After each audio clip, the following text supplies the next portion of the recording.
Hausse de tir, 215 millième, nord-nord-est. Je suis prête, deux prêtes, trois prêtes. Dans l'ordre des pièces, feu.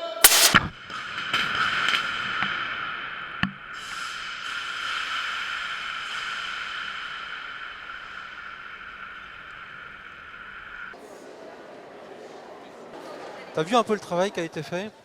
Ces étudiants incroyables, ces jeunes qui ont travaillé comme des fous pour faire ces meubles, qui ont travaillé à ce sujet incroyable de guerre et alimentation, qui ont mis leur tripes. Écoute bien ces jeunes Européens qui questionnent cette guerre tellement importante, qui a complètement révolutionné nos façons de penser, qui nous a projetés avec son vacarme dans la modernité. Écoute-les bien tous ces jeunes, avec leurs convictions, avec leur force. Et aide-nous dans ce si beau lieu, porte avec nous cet espoir incroyable, avec toute la force qu'il y a eu à travers plusieurs workshops dans l'école. Et ça fait 20 ans que j'enseigne à Reims, c'est la première fois que je vois une telle intensité, une telle réflexion. Je vous souhaite un bon appétit. D'abord, la guerre, c'est la soif. Vous marchez, vous avez soif. La nuit, le jour, vous avez soif. On voudrait dormir, mais on a soif. C'est comme un feu qui vous dévore la tête. Ça vous tanne des journées entières à cuire sous le soleil. Tellement qu'à la fin, ça rend fou. Qu'on ferait n'importe quoi pour que ça s'arrête.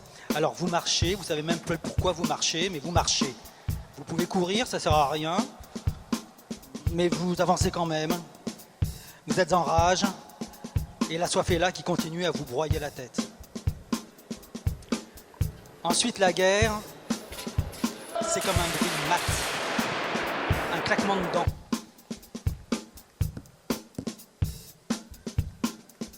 Un bout de fer qui rentre dans un bout de chair. Un premier copain qui tombe, tout mou, tout mâché, tout saignant, comme un crachat sanguinolent.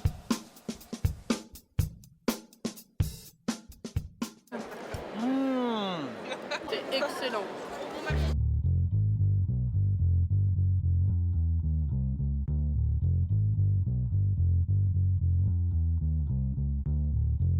Alors, il faut savoir qu'au début du conflit, dans les premiers semestres, il y a énormément de soldats qui sont blessés par la tête. Tout simplement, on s'enterre, etc. Et la première partie du corps qui sort d'un trou en surface du sol, c'est la tête. Et bien entendu, il y a énormément de blessés, il n'y a aucune protection.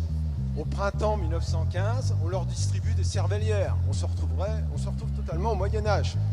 Ouais. C'est vraiment une protection dérisoire par rapport à la violence des munitions et de la force des projectiles. Et tout simplement, ce soldat qui était propriétaire de cette cervellière s'est dit, compte tenu qu'elle est inutile à mettre sur le crâne, je vais en faire aussi une passoire. C'était beaucoup plus pratique pour cuisiner que monter au combat. Comment préparer du riz à la viande hachée sans viande ou un gâteau du mou de raisin sans mou de raisin? Ces questions ont préoccupé les ménagères grecques pendant la Seconde Guerre mondiale.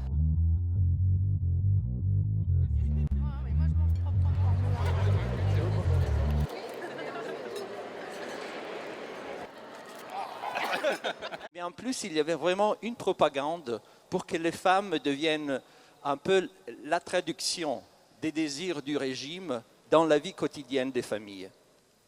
Par exemple, en 1935, il y avait l'éditorial qui disait « Votre mission en tant que femme au foyer n'a jamais été aussi importante, connectée de diverses manières avec les intérêts urgents de notre nation. »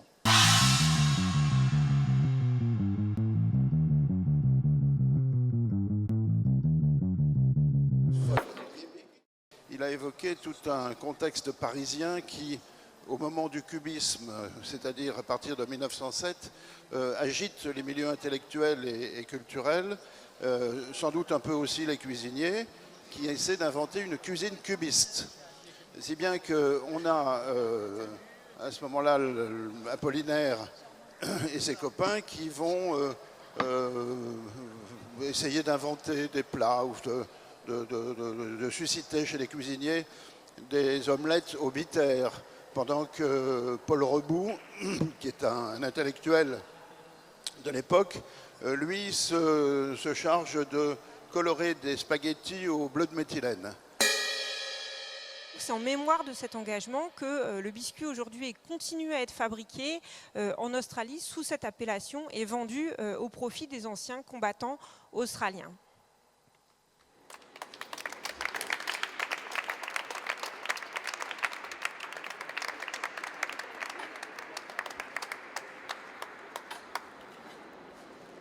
Parler de bataille de petits Suisses lors d'un banquet scientifique consacré à la guerre peut paraître incohérent, puéril, voire inconvenant.